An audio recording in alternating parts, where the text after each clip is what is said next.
Ni kenshi uzabona abantu bicaye ahantu runaka nta n'umwe uvugisha undi, ahubwo ubona buri wese ari kuzunguza umutwe cyangwa se anyeganyeza umubiri.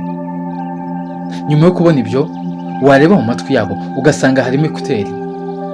Ibi ngibi kandi nabyo uzabibona nunyarukira muri gare zinyuranye hano mu mujyi wa Kigali cyangwa se mu modoka.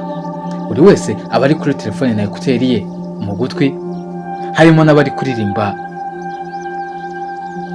Nta na rimwe wajya ahantu hari ibirori ngo habure umuziki, kuko imiziki ni kimwe mu bintu biryoshya ibirori. Ibi ngibi rero bigaragaza uburyo abantu bamaze kwihebera umuziki ku rwego rutangaje. Si mu Rwanda gusa kandi, ahubwo ni ku isi hose, nk'uko tubikesha headphonesaddict.com. Byibura umuntu ku mwaka abarirwa amasaha 961 amara yumva indirimbo. Umuntu kandi mu buzima bwe abarirwa indirimbo zirenga miliyoni n'ibice 3 yumvisha. Umuziki rero ni kimwe mu bintu bikundwa n'abantu benshi. Iyo urebye usanga buri muntu afite impamvu awukunda, ariko by'umwihariko ufasha abantu kuruhuka no kwishima. Uyu munsi ugiye kureba ndetse tubagezeho umumaro udasanzwe wo kumva umuziki, aho muri bwumve byinshi ku mumaro w'umuziki ku bwonko bw'umuntu no kumenya impamvu uzasanga ahantu henshi umuziki ukunzwe. Muri kumwe nanjye Muhire Jean-Pierre. Abashakashatsi batandukanye ku birebana n'imikorere y'umubiri w'umuntu, cyane cyane ubwonko, bahamya ko umuziki ugira uruhare runini mu kongera ubwonko, bukongera ubushobozi bwo gutekereza mu buryo bwiza kandi bworoshye, kubika ibintu byinshi, kwibuka, ndetse nabyo bikoroha gushaka ibisubizo ku bibazo bitandukanye, nabyo bikorohera abantu. Mu bushakashatsi bwakozwe n'abahanga mu mikorere y'ubwonko bo mu gihugu cya Finland muri kaminuza ya Helsinki, batangaje ko nyuma yo gukora igerageza ku bantu bari hagati y'imyaka 18 na 73, basanze buri muntu wese wumvise umuziki byibura iminota itari munsi ya 20, ubwonko bwe buba bumaze kwakira byinshi ku buryo bubasha gukora neza kurusha ubw'umuntu utumva umuziki. Uru rubuga kandi rutangaza ko umuntu wumva umuziki cyane aba yifitemo ubushobozi bwo kumenya icyo abantu batekereza nubwo baba ntacyo bamubwiye. Abashakashatsi basobanura ko iyo umuntu akunda kumva umuziki, ubwonko bwe bwiremo ubushobozi bwo kumenya no gusobanukirwa amarangamutima y'abantu ku rwego ruri hejuru, mu gihe umuntu udakunda kumva umuziki akunze kwibeshya cyane ku bantu. Umuziki kandi ugira uruhare mu gufasha ubwonko gukoresha ibice byabwo bikwirakwiza umunezero, umutuzo n'amahoro mu muntu. Ari nayo mpamvu mu gihe umuntu ananiwe cyangwa se abangamiwe mu buryo butandukanye, ari byiza ko yakumva umuziki kuko ufasha ubwonko gukwirakwiza ibyishimo mu mubiri w'umuntu.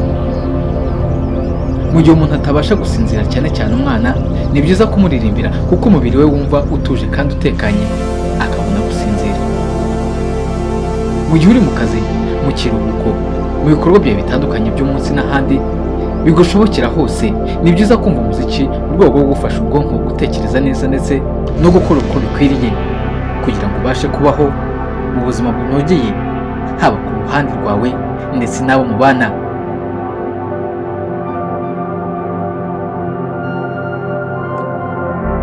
Burya kandi umuziki ugabanya ububabare, agahinda, umuvuduko w'amaraso. Ikindi kandi umuziki utuma umubiri usohora umusemburo wa dopamine, umwe utera akanyamuneza n'ibyishimo mu muntu, umwe twavugaga haruguru. Mu bushakashatsi bwakozwe ni uko muri Leta Zunze Ubumwe za Amerika byibura umuntu amara amasaha 3:50 ku munsi yumva umuziki. Mu gihe cy'icyumweru, umunyamerika abarirwa amasaha 115:12 mu minsi 30 igize ukwezi aba amaze kumva iyo muziki yose muri icyo gihe. Bimwe mu bintu bitangaje ku muziki wamenya ni uko buri igihugu cya Afurika y'Epfo gifite umubare munini w'abakora umuziki muri Afurika, ndetse muri Leta Zunze Ubumwe za Amerika nayo akaba ari ku isi ifite abantu bakora umuziki ari benshi cyane kandi bawukunda. Nigeria nayo izi imbere muri Afurika yacu mu kugira abanyamuziki benshi bawukora.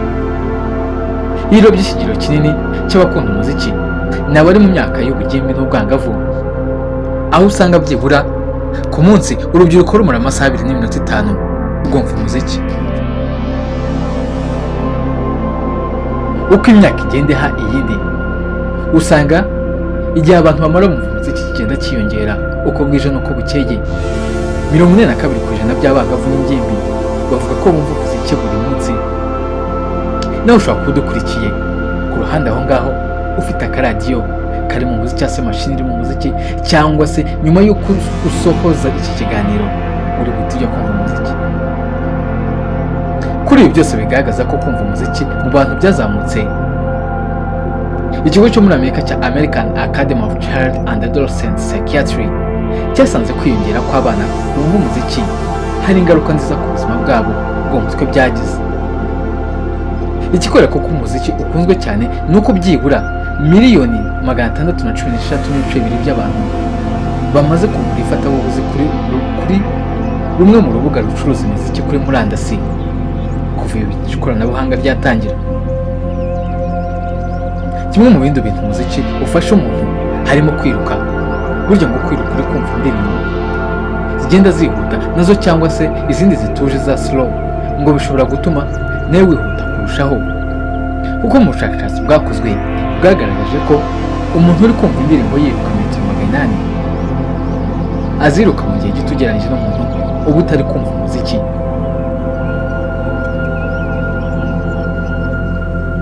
Hejuru y'abantu bagera kuri 350,000 ku isi yose bagira indwara y'agahinda gakabije, 90% babo usanga babura ibitotsi, ariko abenshi muri bo ikimenyetso cy'indwara izwi nka insomnia usanga kigabanuka kubera kumva indirimbo zijyana ya classic music.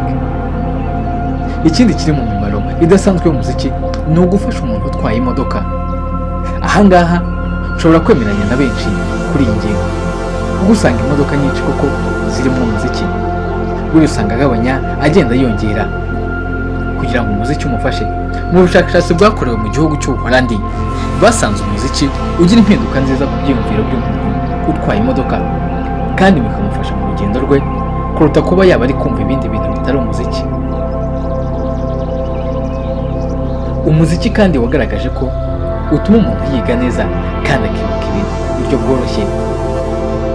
Tuvuge ku muntu w'umukecuru w'imyaka 70 cyangwa se umusaza ushaka kugira ngo umwibutse ikintu cyo mu myaka 20 ishize, ucuranga imwe mu ndirimbo yo muri icyo gihe muri iyo myaka ishize cyangwa se indirimbo yakundaga muri iyo myaka. Ubu ni indirimbo ihita ikurura bya bihe byose by'icyo gihe, bigatuma yibuka ibyo utakekaga ko yakwibuka, kuko bitabikurura mu bwonko icyo twita long term memory, aho ibintu byaba byaribitse niho indirimbo zikunda kubika amakuru. Ikindi kandi nawe uzabigerageza wumva indirimbo y'imyaka yahise, uzasanga hari ibintu ikwibukije byinshi cyane, cyangwa se ikakwibutsa ibihe warimo, aho wari uri ndetse n'ibyumviro wari ufite icyo gihe. Nk'uko tumaze kubibona, umuziki ufite byinshi ufasha umuntu kandi ukaba waramaze kuba ururimi rusange ku isi, kuko ushobora gukunda indirimbo kandi utari kumva amagambo avugwamo, cyangwa se ugakunda indirimbo utazi igihugu ikomokamo n'umuhanzi wayikoze igihugu avukamo.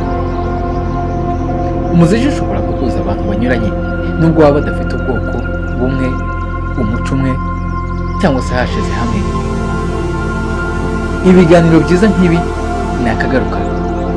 Ibiganiro bicukumbuye, amakuru agezweho, ubumenyi n'utuntu n'utundi nta handi wabisanga atari ku cyegeranyo. Komeza udukurikire kandi usakaze ibiganiro dukora ubigeze no ku bandi. Bari kumwe nanjye Muhire Jean-Pierre. Asante sana. Hasta la vista.